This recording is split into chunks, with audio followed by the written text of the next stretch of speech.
Livestock Principal Secretary Harry Kimtai has asked farmers in Uriri sub-county to embrace dairy farming, especially modern dairy farming, instead of the traditional cow grazing, saying the climate is favourable for this venture.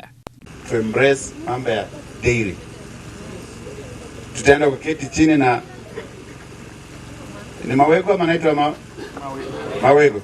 Si ndio? Mawego. Tutakaa chini, tuko na institute yetu, tutaangalia mawego, tutaangalia Naivasha Dairy Training Institute. Tunataka tuwaletee the best of the best. Sawa sawa? Tutawaletea the best of the best. Tukiamua hivi, no, it is the best.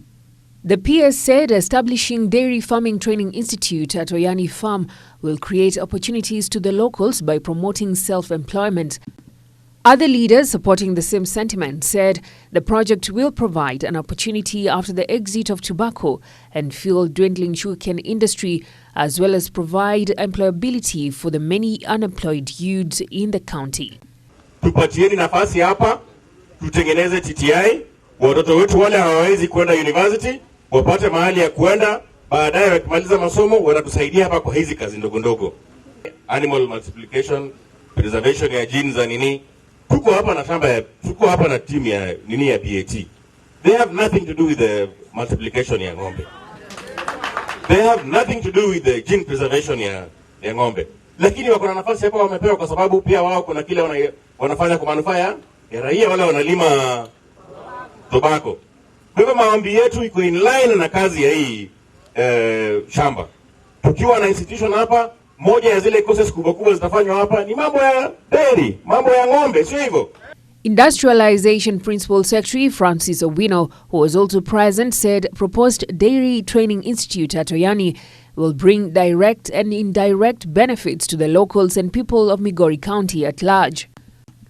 Uriri Member of Parliament Mark Nyamita, however, said he had secured 60 million shillings for the construction of the institute if the government, through Livestock Department, approves the proposal. He urged farmers in Uriri sub-county to embrace dairy farming in order to increase their income. Ukienda kwa kina PS, utapata mtu ako na eka moja, ako na ng'ombe mbili. Hii ng'ombe mbili inatoa 20 liters per day at the minimum. Saa nyingine inaenda mpaka 60. Ikiwa hiyo ng'ombe ingekuwa hii area yetu, lita moja ya maziwa hapa wanauza 60 shillings. Ama namna gani? So if you produce 20 liters kwa ng'ombe mbili, wanaambiwa, wewe wachana na hii ng'ombe mingi uko nazo, uza nunua ng'ombe mbili. Panda chakula ya ng'ombe namna hii, panda namna hii na unazilisha. Ukishatoa maziwa, leta hapa. Baada ya siku mbili unapewa pesa. Wanaenda kusaidia na watoto wao wakienda shule. Ama mnasemaje wananchi? In 2015, Governor Zachary Bado, through his initiative, bought more than 200 crossed dairy breeds from Uasin Gishu County to support dairy farming in the county. The cows were distributed to registered groups across the county.